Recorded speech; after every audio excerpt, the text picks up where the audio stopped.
Cube Radio. Cube Radio. Cube Radio. Cube Radio. En direct à LCN.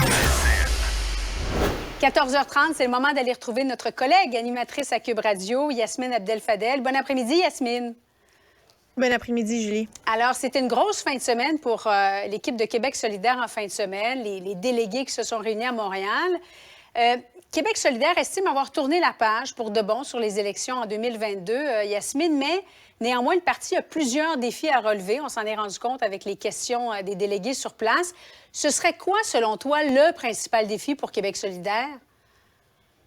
Je pense que Québec solidaire est en train de changer ce que ce parti a déjà été. Là, si on reprend ce qui a été discuté cette fin de semaine et sur quoi ils se sont entendus, prenons par exemple la représentativité des femmes dans les comtés dits prenables. Qu'est-ce que ça veut dire? À quel seuil on détermine si c'est prenable ou pas prenable?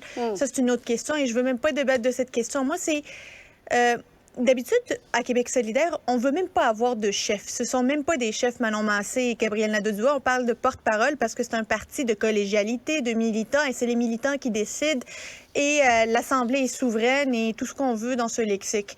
Et là, quand on dit, un conseil exécutif pourra imposer des candidatures dans certaines circonscriptions dites prenables pour les garder à des femmes, là, on renverse la pyramide. Ce n'est plus les militants et la démocratie des militants qui vont voter en investiture, mais ça va venir du haut vers le bas. Alors, ça commence à ressembler de plus en plus au vieux parti que dénonce à bout de bras Québec solidaire. Si maintenant, il y aura une autorité qui va pouvoir imposer des candidatures féminines, ce n'est plus ce parti de militants où la démocratie va faire des investitures où il y aura des candidats qui vont émaner des militants.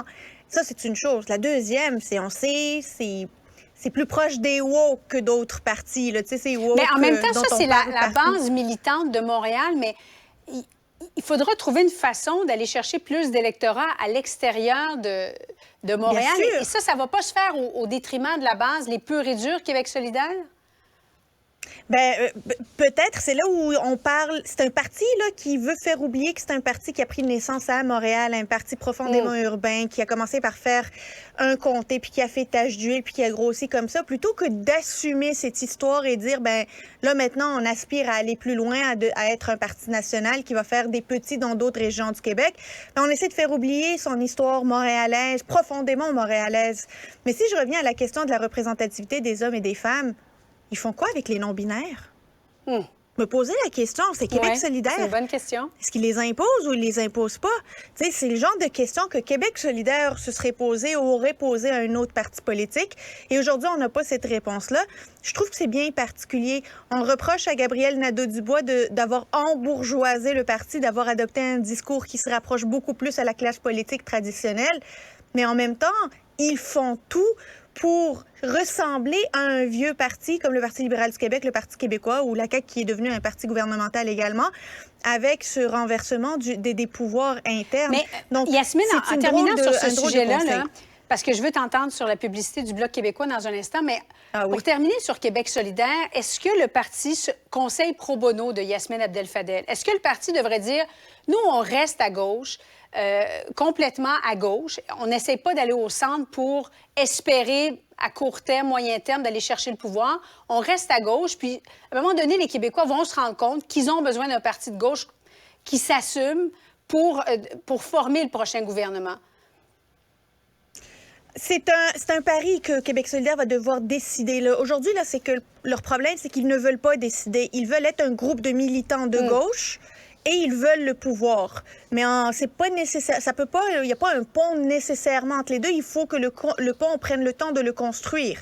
Or, ils reprochent à Gabriel Nadeau-Dubois, ils reprochent finalement au parti d'avoir mené une mauvaise campagne qui ne les a pas menés au pouvoir, même pas proches du pouvoir. Mais en même temps, ils veulent pas, entre guillemets, manger les croûtes pour se rendre là.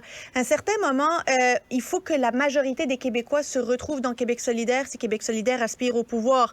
Pas que ces militants qui ont été là dans la construction, que peu importe ce qui arrive, ils vont voter pour Québec solidaire, demeurent convaincus. Eux, ils sont déjà là. Il faut élargir le carré de sable de Québec solidaire. Puis ça, c'est les militants qui vont devoir l'accepter, puis de permettre à Québec solidaire d'adopter un langage que la majorité des Québécois parlent. Bon, je veux qu'on se parle en terminant de cette publicité du Bloc québécois concernant le chemin Roxham, où on peut lire « On apprend cette semaine que l'État de New York, les agents fédéraux américains conduisent des migrants vers le chemin Roxham au Québec, que la société québécoise n'ait même pas son mot à dire là-dedans, c'est inacceptable. Le Québec n'est pas un tout inclus. » Comment tu l'as trouvé, cette publicité du Bloc, Yasmine? En fait, c'est là où c'est dommage d'utiliser ce genre de raccourci pour parler de chemin Roxham. Julie, le chemin Roxham, là, ça n'a pas de bon sens. Il faut trouver une solution à un chemin Roxham. Là, ça n'a pas de bon sens de tolérer un chemin avec de l'immigration irrégulière aussi importante et qui se perpétue. Puis c'est devenu qu'on ne peut pas en parler, sinon on contrevient à nos règles, disons, humanitaires. Ça, c'est pas la question. Mais là, quand un parti politique commence à parler de tout inclus, pas tout inclus, là, c'est qu'il enlève la crédibilité à tous ceux qui réclament la fermeture du chemin Roxham. Le monde qui réclame la fermeture du chemin Roxham, puis j'en suis, là, c'est pas parce que le Québec est un tout inclus, c'est pas parce que je pense que le Québec ou le Canada représente un tout inclus pour ces migrants irréguliers. Je sais bien qu'ils ont fui une situation, qu'elle soit politique, économique, humanitaire, puis qu'ils recherchent aussi leur place au soleil, puis ils jugent, peu importe la raison, que c'est au Canada que ça se passe.